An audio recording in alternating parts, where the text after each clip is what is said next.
तारा का विलाप और प्रभु का उपदेश। नगर के सब स्त्री पुरुष दौड़े चले आए। बाली की पत्नी तारा अनेक प्रकार से विलाप करने लगी। उसके बाल बिखरे हुए हैं, अपनी देह की सुध भी नहीं रही गई। विलाप करते हुए वो चीख कर कहने लगी, मैंने बहुत रोका पर मेरा कहा न माना। मैं जानती थी किसी और की ताकत के भरोसे ही सुग्रीव तुम्हें ललकारने आया है। हे स्वामी, मेरा तो सर्वस्व लुट गया। मेरे लिए तो सारी दुनिया ही सूनी हो गई है। अब आपके बिना इस संसार में मेरा रहना निस्सार ही है। तारा को अत्यंत व्याकुल देख श्री रघुनाथ जी ने उसे ज्ञान दिया और उसकी बुद्धि पर पड़ा माया का पर्दा हटा दिया। फिर प्रभु बोले, क्षिति जल पावक गगन समीरा, पंच रचित अति अधम शरीरा। हे तारा, पृथ्वी जल अग्नि आकाश और वायु, इन 5 तत्वों से मिलकर ये अत्यंत ही अधम शरीर रचा गया है। ये बाली का वो शरीर तो प्रत्यक्ष तुम्हारे सामने सोया है, यानी पड़ा हुआ है, परंतु जीव तो नित्य है। फिर तुम किसके लिए रो रही हो?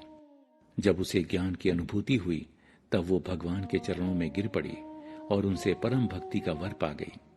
कथा आगे सुनाते हुए भगवान शिव बोले, हे उमा, देखो प्रभु श्री रामचंद्र जी कैसे सबको कठपुतली की तरह नचाते रहते हैं।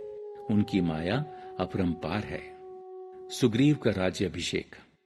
तदनंतर श्री राम जी ने सुग्रीव को आज्ञा दी कि अपने भाई का पूरे विधि विधान से अंतिम संस्कार करो।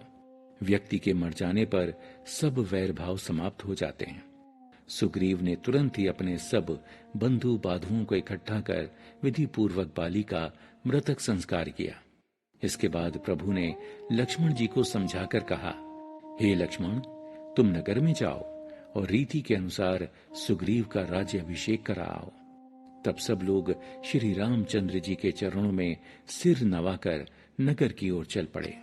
नगर में पहुंचकर लक्ष्मण जी ने शीघ्र ही सब नगरवासियों की उपस्थिति और ब्राह्मण समाज के सामने सुग्रीव का राज्य अभिषेक कर दिया और साथ ही बाली के पुत्र अंगद को वहां का युवराज घोषित कर दिया। इस प्रकार लक्ष्मण जी ने प्रभु के वचन को विधि पूर्वक पूरा किया। शिव जी बोले, हे पार्वती, इस संसार में श्री रामचंद्र जी के समान हित करने वाला गुरु, पिता, माता, बंधु और स्वामी कोई नहीं है। देवता, मनुष्य और मुनि सब स्वार्थ के लिए ही प्रीति करते हैं। जो सुग्रीव दिन रात बाली के भय से व्याकुल रहता था, जिसके शरीर में बहुत से घाव हो गए थे और जिसका हृदय चिंता के मारे जला करता था, उसी सुग्रीव को प्रभु ने वानरों का राजा बना दिया। श्री रामचंद्र जी का स्वभाव अत्यंत कृपालु है। ऐसे प्रभु को त्याग देते हैं, वो फिर विपत्ति के चंगुल में क्यों नहीं फंसेंगे। इसके बाद प्रभु ने सुग्रीव को अपने पास बुलाया और फिर बहुत प्रकार से नीति और राजनीति की शिक्षा दी। अनेक प्रकार के उपदेश दिए जो उसका हित करने वाले थे। फिर प्रभु ने कहा, हे वानरराज सुग्रीव, सुनो, मैं 14 वर्ष तक बस्ती में नहीं जाऊंगा, केवल वन में रहूंगा। ऐसा मैंने पिता को वचन दिया है। अब ग्रीष्म ऋतु समाप्ति पर है और वर्षा ऋतु भी आ गई समझो।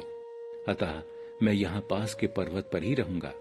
तुम अंगद को साथ लेकर भली प्रकार से राज्य करो, अपनी प्रजा का सब प्रकार से कल्याण करो, परंतु मेरे कार्यों को भूल मत जाना, इसका हमेशा ध्यान रखना।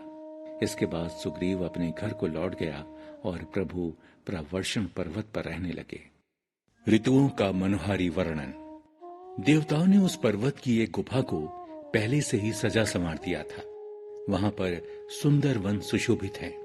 मधु के लोभ से भौरों के झुंड गुंजार करने लगे। जब से प्रभु यहाँ आए तब से वन में सुंदर कंद, मूल, फल और पल्लवों की बहुतायत हो गई। मनोहारी और अनुपम पर्वत को देखकर देवताओं के देव श्री राम जी छोटे भाई लक्ष्मण के साथ वहां रहने लगे। देवता, सिद्ध और मुनि भौरों, पक्षियों और पशुओं के शरीर धारण करके प्रभु की सेवा में आ जुटे। वर्षा ऋतु। जब से प्रभु श्री राम जी ने यहाँ निवास किया है तब से वन मंगलकारी हो गया। सुंदर स्फटिक मणि की एक अत्यंत उज्जवल शिला है। उस पर दोनों भाई सुखपूर्वक विराजमान हैं। श्री रामचंद्र जी छोटे भाई लक्ष्मण जी से भक्ति, वैराग्य, राजनीति और ज्ञान की बहुत सी कथाएं कहते हैं।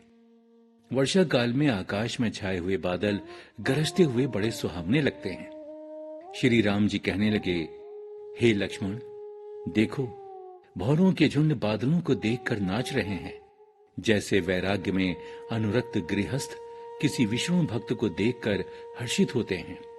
आकाश में बादल घुमड़ घुमड़ कर घोर गर्जना कर रहे हैं। सीता जी के बिना मेरा मन डर रहा है।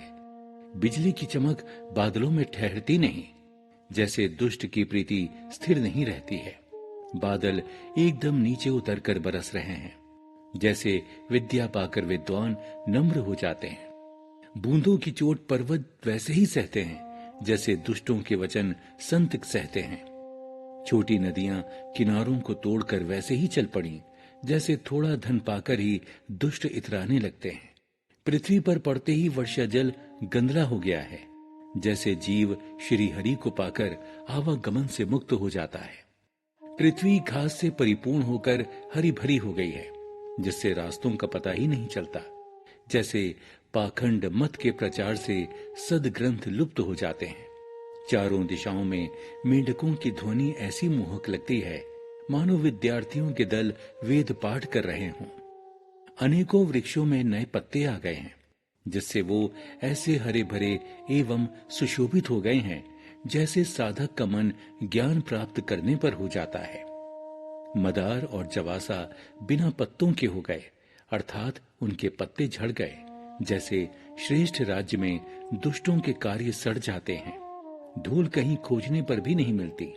जैसे क्रोध का आवेग होने पर धर्म का ज्ञान नहीं रह जाता है। लक्ष्मण, अन्न से लदी लहलहाती हरी भरी खेती कैसी शोभायमान हो रही है, जैसे उपकारी पुरुष की संपत्ति शोभा पाती है। रात के घोर अंधकार में जुगनू शोभा पा रहे हैं, मानो दंभियों का समाज आज उठा हो। भारी वर्षा से खेतों की क्यारियां फूट चली हैं, जैसे नियंत्रण से रहित होने पर स्त्रियां बिगड़ जाती हैं। होशियार किसान खेतों को निहार रहे हैं, जैसे विद्वान लोग मोह, मद और मान को निकाल बाहर करते हैं। चक्रवात पक्षी कहीं दिखाई नहीं दे रहे हैं, जैसे कलयुग में धर्म कहीं नहीं दिखाई देता है। ऊसर भूमि में वर्षा तो होती है, पर वहां घास तक नहीं जमती, जैसे हरि भक्त के हृदय में काम नहीं ठहर पाता है। ये पृथ्वी अनेक तरह के जीव जंतुओं से भरी हुई उसी तरह शोभायमान है, जैसे सुराज्य पाकर प्रजा में वृद्धि होती है। जहां तहां मार्ग में अनेक पथिक थक कर ठहरे हुए हैं, जैसे ज्ञान उत्पन्न होने पर शिथिल होकर विषयों की ओर जाना छोड़ देती है। कभी कभी वायु बड़े जोर से चलने लगती है, जिससे बादल जहां तहां से गायब हो जाते हैं। जैसे कुपुत्र के उत्पन्न होने से कुल के श्रेष्ठ आचरण नष्ट हो जाते हैं।